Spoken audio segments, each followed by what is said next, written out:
All right, welcome back. Powers on Sports podcast. A new week is here. We're getting close to Halloween, and the NFL season is getting close to the midpoint.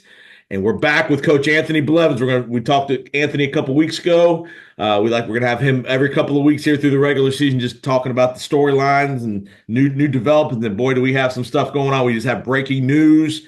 DeAndre Hopkins just gets traded to the Kansas City Chiefs. You knew they were going to do something, and boy, do they always find a way to get a guy who's a veteran, good player, will fit into that culture, and all the rest. So I want to welcome in Coach. Coach, welcome in, sir.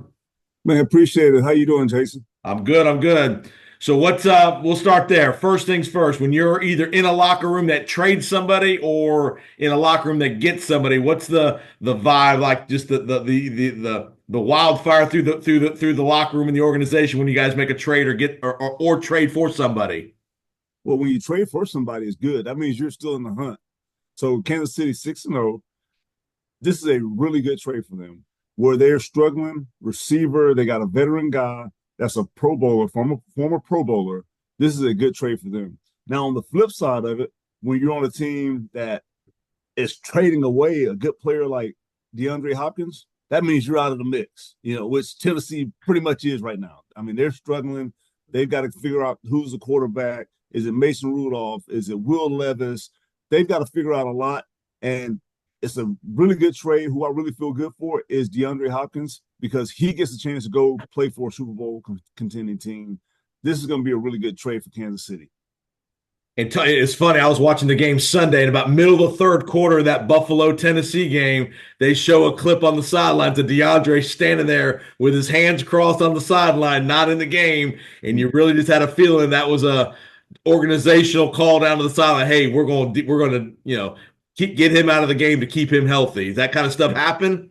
Yeah, that stuff does happen. Right? Usually it doesn't happen on the games, but it happens on the practice field. I've been on a practice field where a guy – like he's taken out of practice, going up to the GM, and you never see him again.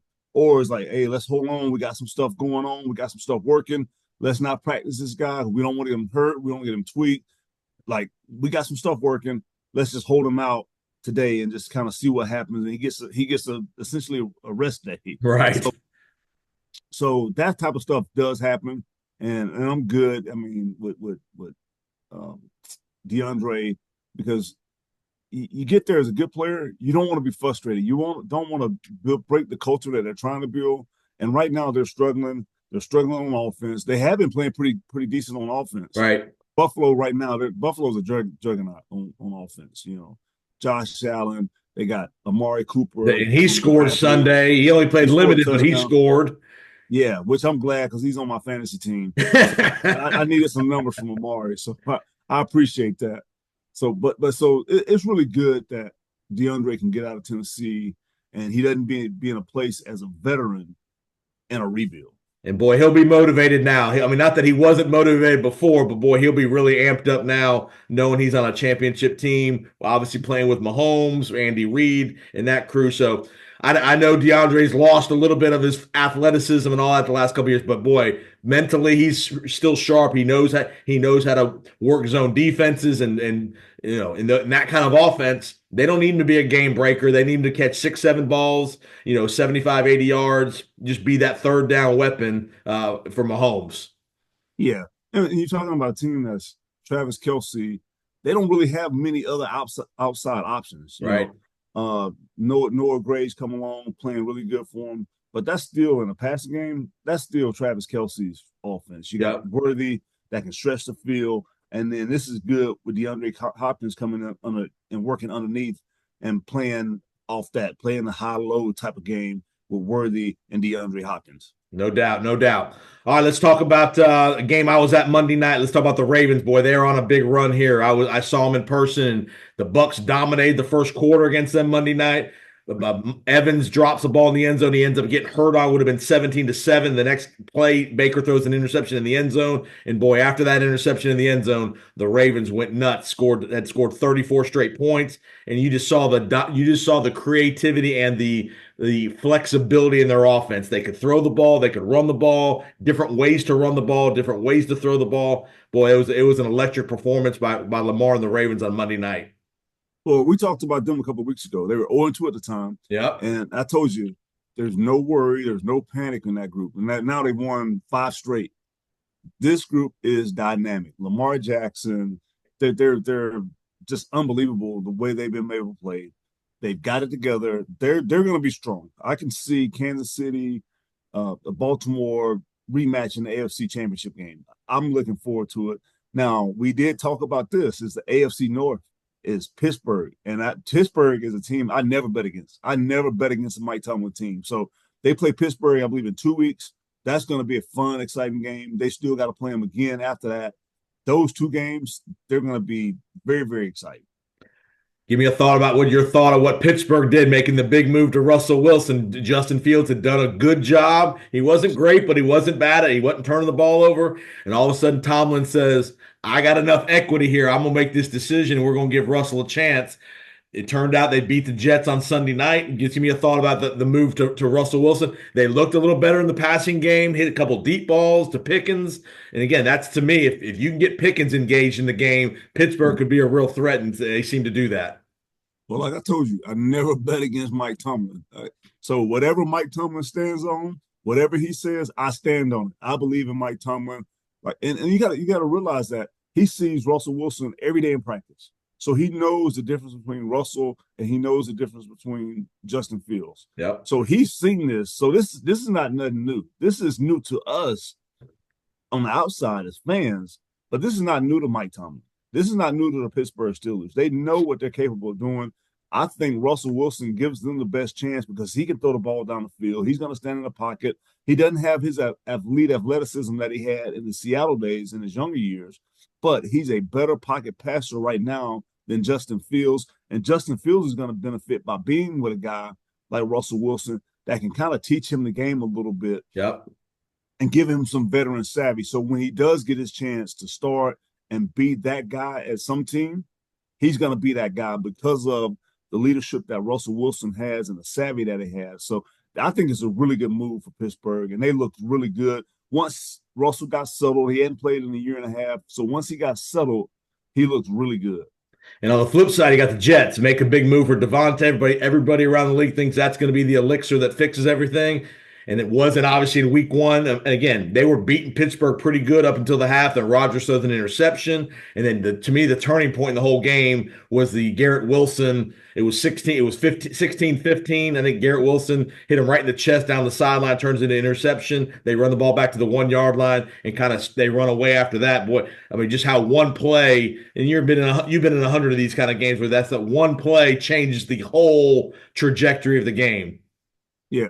As a coach, you always talk about what's that one play. You know, every game's decided about 4 or 5 plays, and that was the play that decided the game. Like the Jets are the Jets; they are an absolute mess. They panic. They're 2-3, one game out of first place a couple of weeks ago. They fired Robert Saleh, and they're going downhill. Looking at their schedule, I don't know if there's many games they're going to win. They got the Patriots coming up this weekend, right, who they beat in week 3, 24-3. They'll beat the Patriots again. The Patriots just called their team out being soft. Yes. And the other, there's a big rift between Jerry Mayo and Bill Belichick right now. How about those comments, man? Jeez. Yeah, I mean, that's crazy. For a guy that played for the guy who hired him as defensive coordinator, that is crazy. Correct. So I don't know what the disconnect is there, but that is a really big, interesting situation. You know, that's a good storyline to kind of follow, moving forward throughout the season. But going back to the Jets, they're not that bad. They're not that far away. They abandoned the running game. They were doing a great job in the running game, and they got away from it. Like, they've got to stick to the running game. They've got to take it off Aaron Rodgers. Aaron Rodgers is not the Aaron Rodgers that we know from Green Bay, from his time in Green Bay. He's not. You coming off an Achilles injury. Yeah. Like, he can still wing it. Like, I mean, he can really wing it, but his athleticism is not there. He doesn't escape the pocket anymore. He struggles escaping the pocket. Like, this is not the Aaron Rodgers. They've got to depend on the running game, run some play action, and then get the ball to their playmakers, Garrett Wilson, Devontae Adams, and get it out to the back. But I forget his name right now. Breece Hall. Breece Hall, get it out to him in the flat. and let him do some things because he can fly. He can You saw absolutely. what he did Sunday night, 2 long runs after catches, and yeah, he's a weapon. Yeah, he is a really good football player. He's fast. He's physical. And then the backup, Allen, Yes. is a good physical back. So they've got some tools in the running game. They just got to stick to it and be committed to it and quit trying to throw it over the park 50 times a game.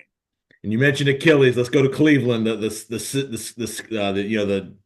The situation there in Cleveland where Watson blows his Achilles on the way off the field. The fans, are cheering basically.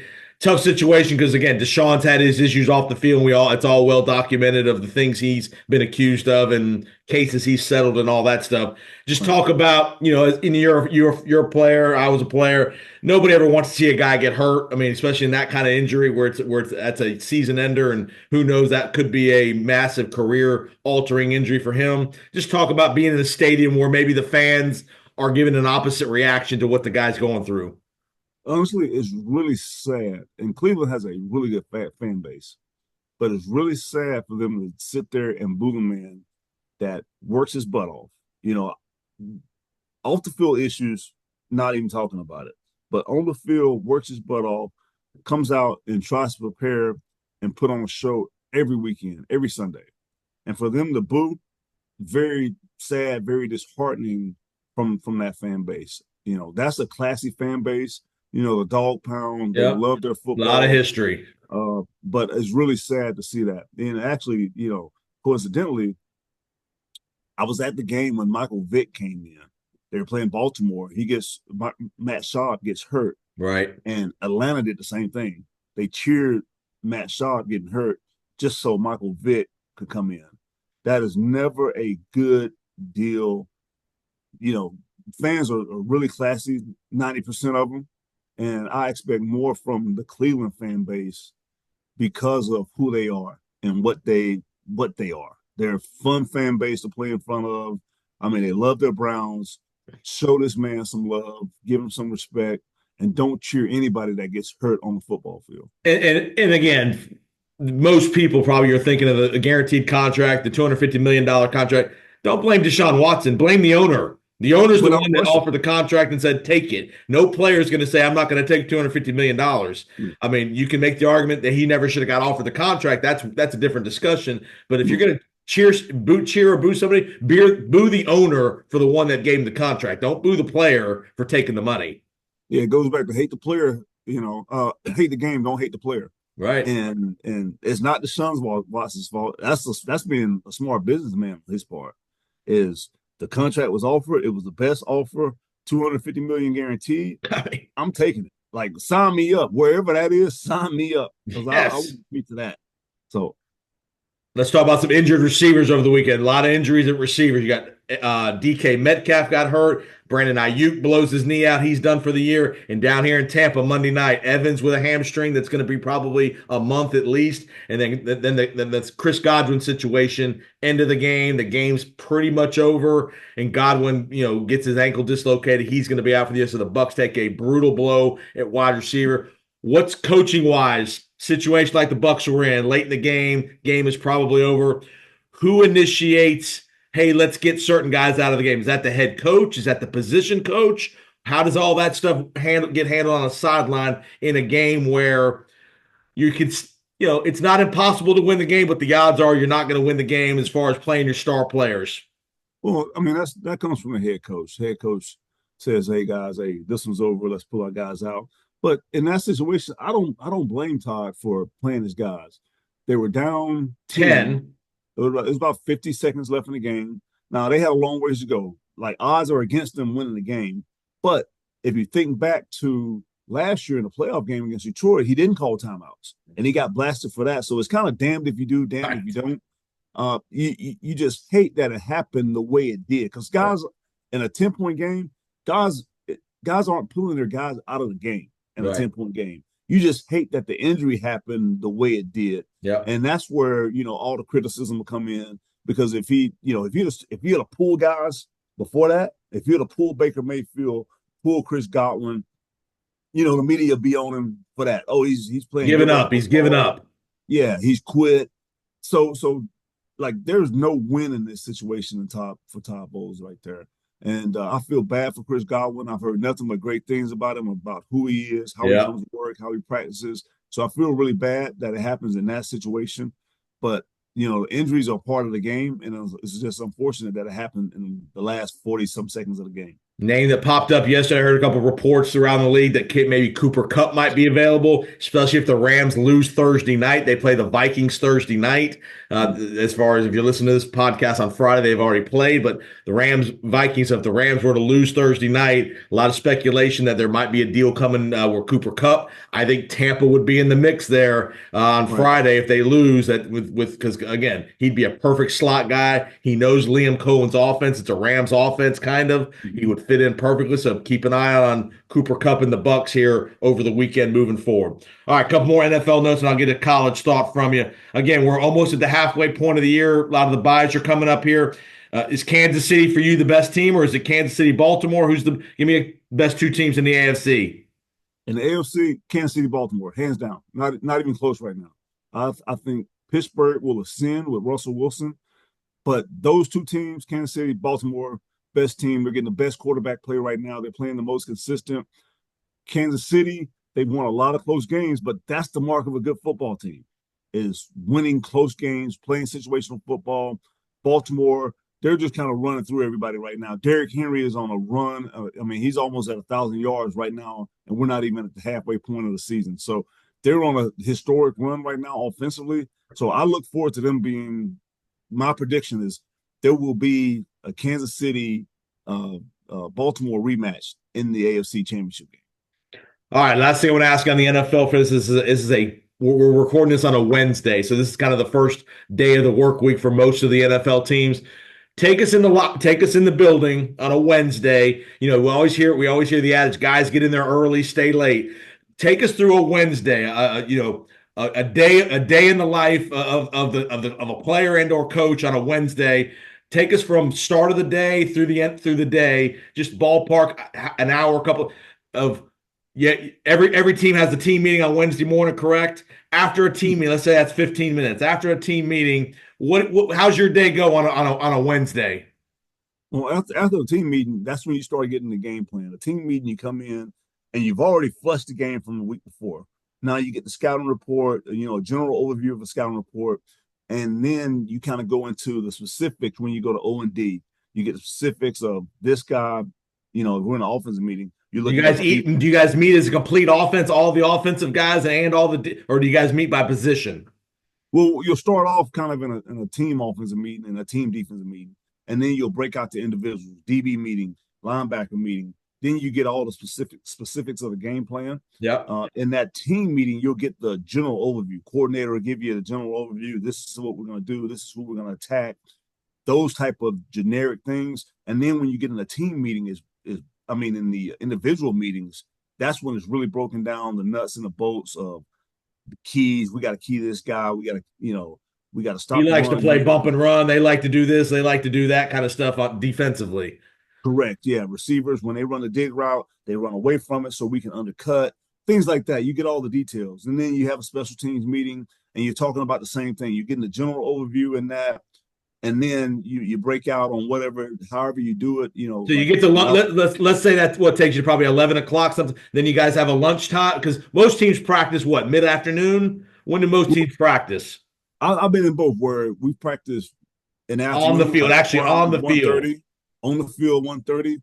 Then I've been in the places where we practice in the morning where we're on the field at 11:30. So there's not you practice in the morning. There's a little bit of snack. Like you get lunch after you get off the field. Right. But you have a little bit, something just to give you a little energy moving forward, but nothing heavy before you go on the field. If you practice in the afternoon, you get a true lunch. Full lunch, yep. Whereas, it's whatever. It's sandwiches, it's actual hot meal. Pasta, stuff like that. Pasta, whatever's there, and a lot of this stuff is cooked on the hotline for you, So so that's really it. And then when you come back off the field, you take it, you watch the tape, and then do you guys give the players any downtime, like an hour and a half, just to do nothing and hang out in the locker room and take a nap, or how does that work? Now, you usually, like when you come off the field, it's a little bit of downtime, for the coaches to come up, watch the tape. but it's probably an hour. And usually in that time, they're coming in to eat lunch, get some treatment, training room. The tape's available for them if they want to watch tape. Yep. And then we'll get together probably about 3:15 ish, and then we'll start watching the tape. And then they're out of the building by 5, typically, 4:35 somewhere in there. And then And obviously that's your day your day as the coaching staff continues when they leave the building. Talk about that a little bit. well, now you're starting on the next phase of practice, and you've done some prep work. So on Monday, Wednesday, you're working on early downs. Not Monday, Wednesday, but on Wednesday, you're working on early downs. First and second down. Then on Thursday, you're working third down. Then Friday, you're working red zone. So you're always kind of ahead, and you put that plan together at night. You're talking about it. This is what we're going to do on third down. All right. This is in third down in the NFL. This is where you get to your exotic blitz packages, personnel packages. So all the things that are different really come on third down. And then on red zone, there's a whole different plan when you get to Friday's practice on the red zone. So it's really, intricate in the parts of how you put it together. Usually you get on first and second down, you get kind of the generic game plan. Whatever it is, the base defense is, that's what you get on Wednesday. So Wednesday is usually a pretty, even practice. Then Thursday is a little bit different because you got different personnel packages, different blitzes. And then in the red zone, you got different personnel packages. That's when you hit your goal line, high red zone, low red zone. So you got different stuff that you do coverage-wise in the red zone. Is Wednesday, are these the kind of days when you guys meet as a defensive staff where maybe you've watched 3 or 4 weeks of the opponent and said, hey, defensive coordinator, I noticed they struggle here. Hey, have we thought about maybe this kind of blitz or maybe this kind of coverage? And is this where the coaches really have some brainstorming and kind of that kind of stuff when it comes up to come up, whether it's a scheme or a new blitz or something, a new coverage? Usually that's the type of stuff that happens on Tuesday. Okay. So you'll come in on Monday, you watch the game, get it flushed, you get it to the players, then the players leave the building, and then you start watching tape and game plan. And then on Tuesday, we'll all come together as a staff. Then you start watching first and second down on the cut-ups. All right. This is what I like on first and second down. Everybody's got their ideas. Then you move on, you start watching, typically you watch some red zone and third down. And in those areas, everybody's kind of throwing ideas, and then it's up to the coordinator to kind of put it together. Whoever he trusts on the staff, what do you think? Ideas from the head coach if he's a defensive guy or offensive guy, things of that nature. So usually Tuesday is a big game plan day for coaches. So you're already ahead on the film. You've already watched it. You've already dissected, and then you're kind of piecing it together as the week goes. And you'll have a big whiteboard, and you'll write all these ideas down. And then as it gets to the day, you'll start narrowing down, this is what we want to do. This is what we want to do. This is what we like. And then if the players, then you get to like Friday afternoon, you come in, you watch the tape from Friday. What do we struggle with? Oh, we struggle with H blitz. So we're going to throw that out this week. All right. We struggle with the Betty blitz. We're going to throw that out. We struggle with this coverage. We're going to throw that out. And then that way you streamline the game plan and you give the players a plan that they're comfortable with, that you feel like they can go execute at a high level. Yeah, that's like I said, it's amazing how much intricacy detail you guys put in every single week, and whether it's an opponent that's in your division that you see twice a year, or it's a completely different opponent.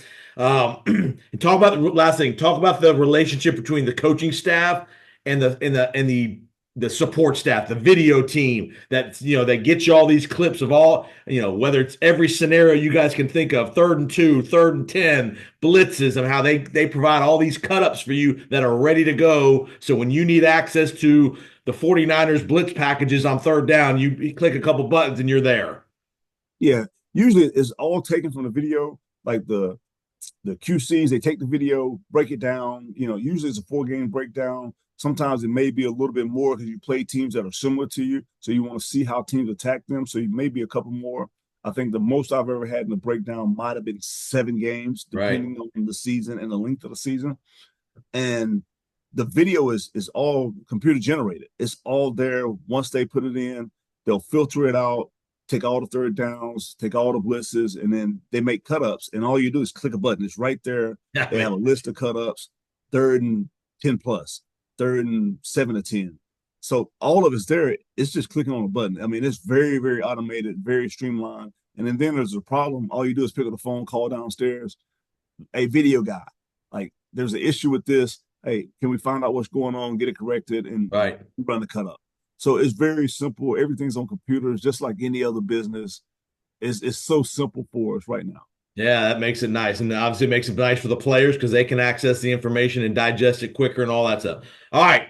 Hey, listen to that. Coach Anthony Blevins, former NFL coach. We're just going through around the NFL. I'm going to ask him a couple college things, and we'll get him out of here as we get towards the midpoint of the NFL season. We're at the midpoint of the college football season too. The tough part to this business, Anthony, and couple coaches on the college level been let go mid-season here at the college level. You've seen obviously Robert Saleh in the NFL let go. Just talk about the strain of that as a coach, as a family, as an organization when that kind of stuff happens, especially mid-season. Well, personally, I've never been through it mid-season. I hope I never have to. But there's always, the family issue. Now we've got to move. We got to find a place where our kids are comfortable going to school, where they're not being teased about, dad's Dad not getting fired. dad getting fired. So there's always that element. There's a family element that a lot of people miss. They think it's all about the coach, but there's so many things behind the scenes that go on. I never wish anything bad on anybody. Southern Miss, they just fired Will Hall. East Carolina just fired Mike Houston. Right. So I wish all those guys the best because they're good human beings. People are good human beings. They just didn't win on Saturday or Sunday. And there's so much hate that can come from this, from fan base, alumni. Like, understand that they're still human. But, what it really causes to me, I think, is the angst within the team. The players, who do they trust? Who do they believe in? They fired my guy. This is the guy that recruited me. And now with the transfer portal, like, everybody in that locker room's got to be thinking, like, after I this, could be moving. I could be exploring. So that's the issue I think that comes in with making a move mid-season is, from the players, and the players lose their focus. They quit going to class. Yeah. The guy that's been holding them accountable for things, now he's no longer here. Now they're trying to find their way through this college campus, through this college season where you got 5 games left, 6 games left. And, like, at this point, like, who am I? Where am I going? So there's a lot of things that go on during that time. Talk about the showdown in your state where you were at, Georgia, Texas, boy. The bully came in and did some bullying. The first time in 50 games they've been an underdog. Everybody's talking Texas, Texas, Texas, and Georgia comes in there and smacks Texas right in the mouth, and they win the line of scrimmage and really played. They didn't play great because they turned the ball over a little bit, but boy, they came in and made a statement. They came in and they showed Texas, they showed Oklahoma that we are the SEC. We play a physical brand of football, and you guys have got to catch up. That's what they did. They came in and punched Texas in the mouth, and Texas never recovered from that punch in the mouth. Kirby Smart, I mean, he's a Nick Saban disciple, been with Nick a long time. They play physical football. They practice physical. They play physical. So, I'm not saying that Texas wasn't physical, but Texas was not ready for that game on Saturday night. I think they'll get another shot at Georgia. Maybe they don't want to show a shot at Georgia, right? But Georgia really showed the world that they're a physical football team. They're a good football team, and Georgia, should have dominated that game if they don't turn the ball over. What would Coach Blevins on the sideline have been saying, thinking, communicating and granted it was not a good call. They called interference on the Texas kid that it really wasn't. They run it down, they administer the penalty, mark off the 15 yards, and then obviously all the trash comes on the field from the fans during that little increment. Then after all that, the officials get together after they've probably looked at the scoreboard about 10 times, by the way, or intervention from Birmingham Command Center, by the way. They reverse the call and say there's no pass interference. If you're on that Georgia sideline, what would a Coach Blevins' reaction have been if he tells you, hey, just so you know, we're waving off this flag. It's going to be Texas ball. Yeah, I would have been livid. I would have been absolutely livid. Because that's not a reviewable play. It's not a reviewable play. And that's my whole point is I would have been livid because now we're changing the rules and making up things as we go. Whatever the rules are, we got to live by it. We got to play by it. If that's a reviewable play and that was the rule from day one, I'm good with it. Like there's nothing I can do about it, but don't change the rules as we go. Coaches, players, or tell any referee, call the game equal on both sides. If it's holding on me, it's got to be holding on me. This same play over and over again. So that's where I have an issue with that. So I would have been absolutely livid in that moment. I would have took my headset and just right there. Just hair probably all over the place. But I would have. Because I'll say this from an officiating perspective, because I referee games every week. Had they talked about it before they administered the penalty, then there's no beef. Because you can talk to, hey, that we talked about it, and one official had a great view, and it wasn't a foul. But once they administer that penalty, you can't go back. You can't go back only because you have that delay of the time. That's the only reason they did that. You can't go back after the fact and do that. Well, I think it goes back to the point you said. It's not a reviewable play. Right. Once you administer a penalty, the penalty is on the ground. And if they come together, the penalty is on the ground, and they come together to talk about it, and they pick the flag up and wave it off. That's okay. I'm good with it. I'm good with it because it was not, PI. It wasn't PI. But when you call it and you administer the penalty, it's a penalty. That's it. Whether I like it or not, it's still a penalty. Right. And that's been the way the game has been going or has gone for 100 years. 100 years. So don't change it now. That's something you discuss in the off season. You put it on your, the officials reel, and you start talking about how can we make the game better. But that's something that's done in February and March, not in October. Not in the middle of the third quarter in Austin, Texas. Yes. Well, Anthony, man, appreciate the time this week. We'll see you in a couple of weeks. Keep up the great work. I know I know things are going well for you, so keep it up, and we'll talk in a couple of weeks. Okay? Sounds good. Who'd you have in the F1 race? Are you an F1 guy? I'm not. Unfortunately, I'm not. Me neither. I couldn't watch that stuff either, man. So we'll have a great weekend, and we'll talk soon. Okay, bud? Sounds good.